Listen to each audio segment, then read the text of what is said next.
So, ayun na nga. Na-invite kami sa isang hotel plaza. Pero syempre, focus sa misyon.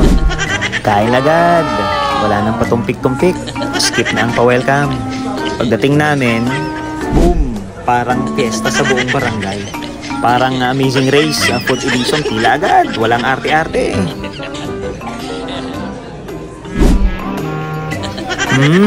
Masarap. Sulit. Pwedeng paulit-ulit.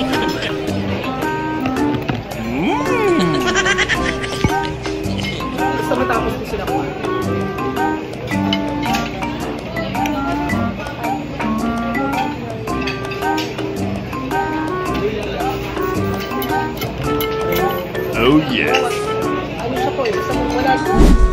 Oh yes.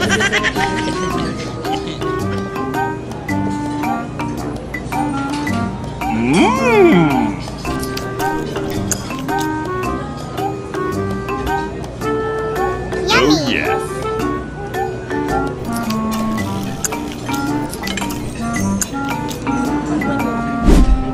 Yung kasama mong pasimple pero nakailang balik na.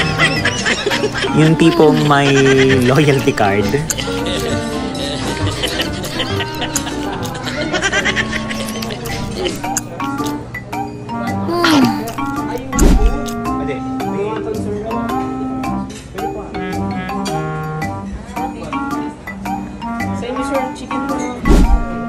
Moral of the story? Kapag may buffet sa buhay, wag mo nang tanungin. Kumain ka na lang.